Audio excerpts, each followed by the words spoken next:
الحمد لله القائل كنتم خير أمة أخرجت للناس تأمرون بالمعروف وتنهون عن المنكر وتؤمنون بالله ولو آمن أهل الكتاب لكان خيرا لهم منهم المؤمنون وأكثرهم الفاسقون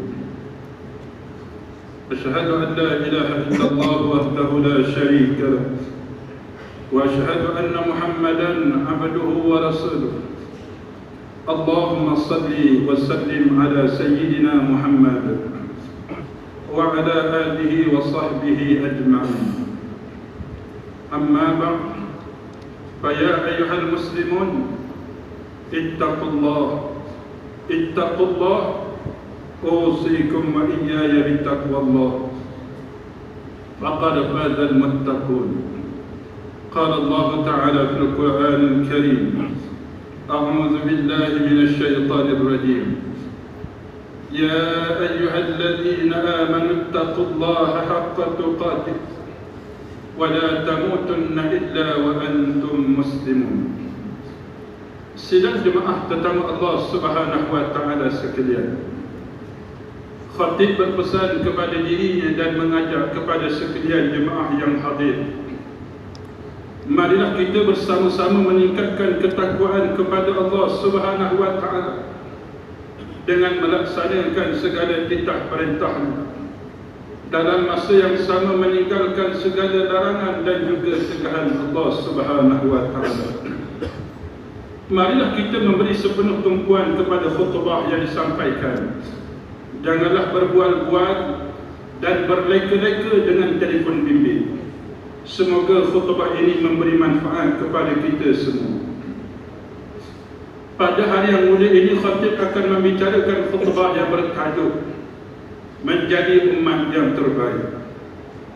Hadirin sidang jemaah tetamu Allah Subhanahu wa taala sekalian, umat yang terbaik adalah umat yang mempunyai dua sifat utama, iaitu yang pertamanya umat yang mengajak kepada kebaikan serta mencegah daripada kemungkaran, mana hati mereka sentiasa tunduk dan beriman kepada Allah Subhanahu wa taala.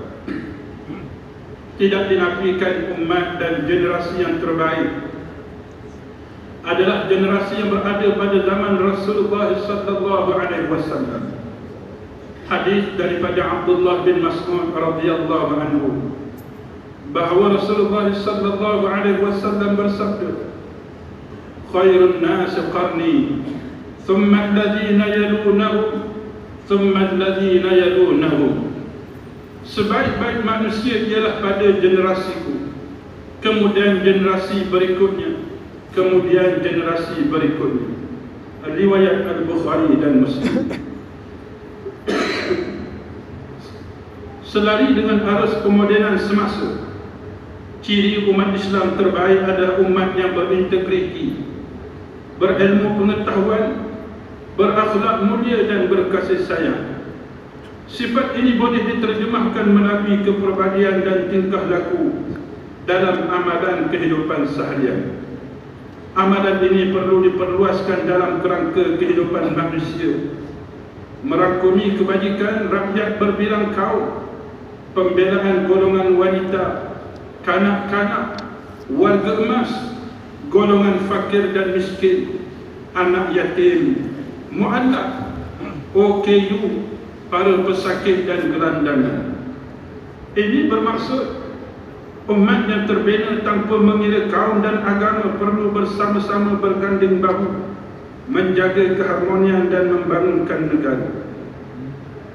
Di samping itu, bagi merealisasikan momentum umat terbaik tercapai, kita perlu menerapkan beberapa kriteria dalam masyarakat, komuniti dan institusi yang merangkumi aspek aman, harmoni, mesra, santuni, adami, hormat dan berkasih sayang antaranya.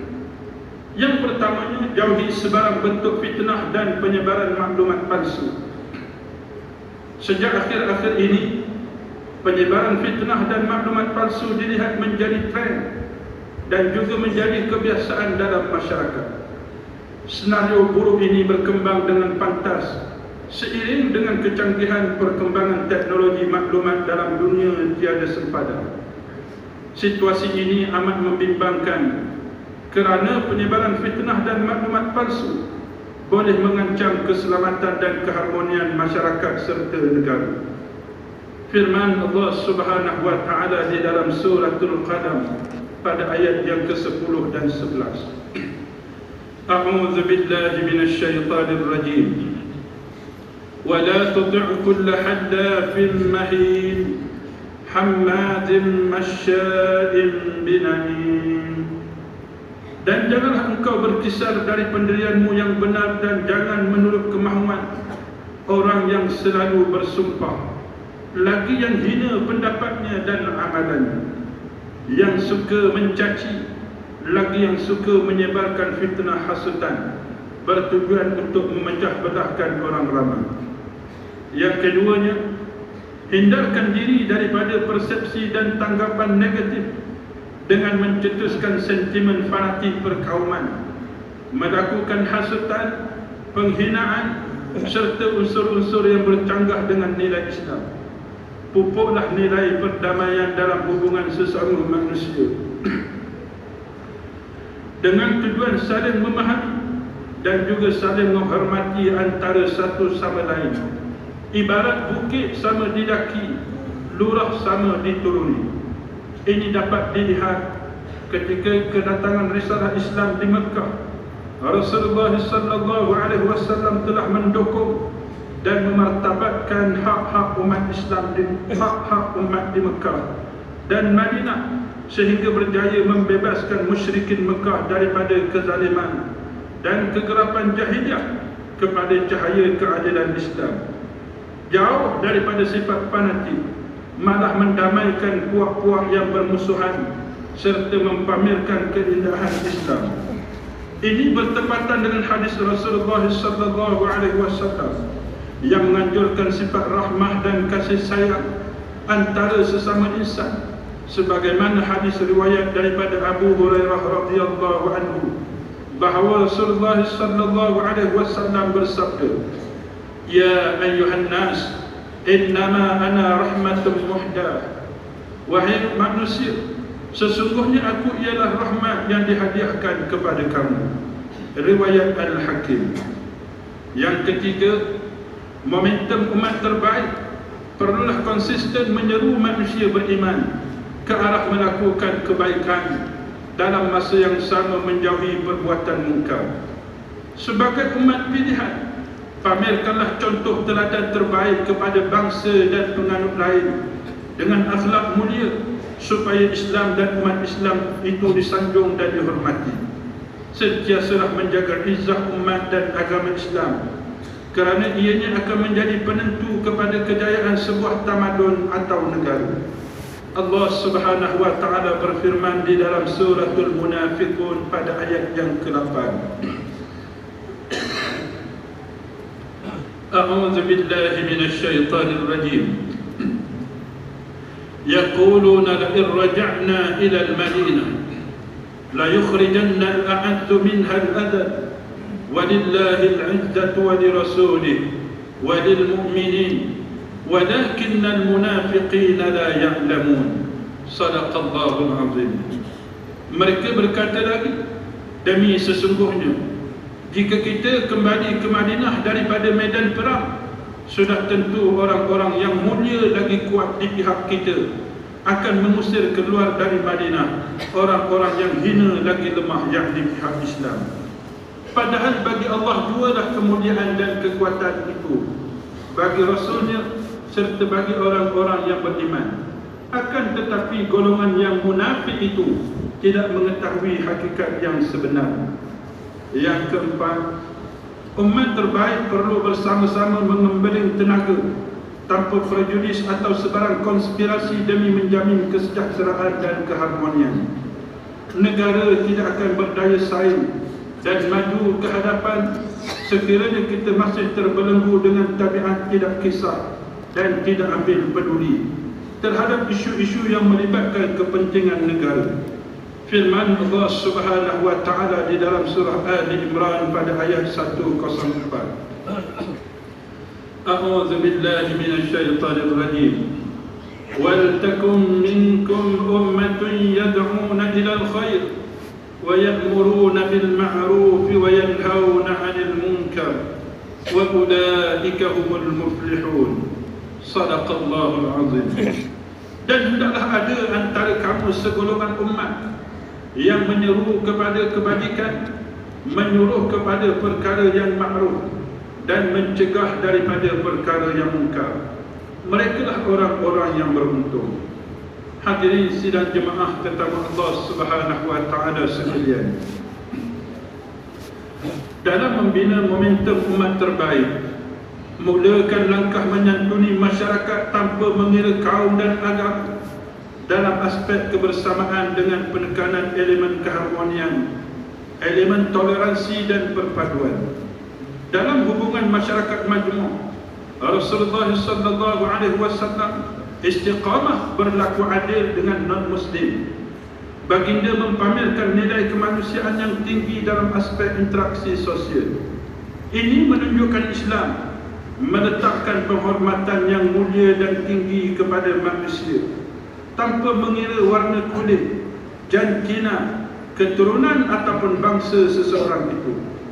Ketika Asma radhiyallahu anha didatangi oleh ibunya yang masih belum beriman, Rasulullah sallallahu alaihi wasallam berpesan kepada Asma supaya melayani ibunya dengan baik. Malah apabila delegasi Kristian Najran datang ingin berdialog dengan Rasulullah, mereka dilayan dengan penuh hormat. Namun begitu, dalam menerapkan nilai umat terbaik, Rasulullah juga meletakkan sempadan yang jelas apabila melibatkan soal akidah dan kesucian agama Islam. Umat yang terbaik perlulah menjauhi sifat sombong dan takabur agar terbina minda dan jiwa yang positif hingga membentuk umat yang berakhlak mulia, kesan menjiwai agama yang luhur. Sifat ini amat penting, selaras dengan prinsip toleransi yang diamalkan dalam masyarakat di negara kita. Saling menghormati pegangan agama masing-masing untuk mencapai keharmonian antara kaum. Yang penting, setiap orang Islam dan bukan Islam haruslah memahami dasar-dasar toleransi Islam dan dasar-dasar hidup bersama di antara pelbagai kaum dan juga pelbagai agama. Ini kerana Islam bukan agama berasaskan paksaan ataupun agama yang menekankan sesuatu golongan tertentu, kerana dalam sejarah Islam tidak ada satu pun peristiwa yang menunjukkan bahawa Islam memaksa atau menekan golongan bukan Islam. Sebagai contoh, sikap toleransi ini telah dijelmakan oleh masyarakat Muslim dan juga non-Muslim di Malaysia dalam amalan rumah terbuka ketika berhari raya untuk mencapai perpaduan antara kaum. Hadirin sidang jemaah tetamu Allah Subhanahu wa taala sekalian, bagi mengakhiri khutbah pada tengah hari ini, marilah kita bersama-sama menghayati pengajaran yang berikut. Yang pertama, umat Islam hendaklah menjadi umat yang terbaik dengan beriman kepada Allah Subhanahu wa taala dan mentaati Rasulullah sallallahu alaihi wasallam. Yang kedua, umat Islam yang tidak mencegah kemungkaran dengan cara yang baik akan menjadi hina di sisi Allah Subhanahu wa taala. Yang ketiga, umat Islam hendaklah segera melakukan kebaikan dan amal-amal soleh supaya menjadi umat yang terbaik dan berjaya di dunia dan di akhirat kelak. A'udzu billahi minasy syaithanir rajim. Yu'minuna billahi wal yawmil akhir wa ya'muruna bil ma'ruf wa yanhauna 'anil munkar wa yusari'una fil khairat wa ulaika minas salihin. Shadaqallahul azim. Mereka beriman kepada Allah dan hari akhirat dan menyuruh berbuat segala perkara yang baik dan melarang daripada segala perkara yang salah, yang buruk dan keji. Dan mereka pula segera pada mengerjakan berbagai-bagai kebajikan.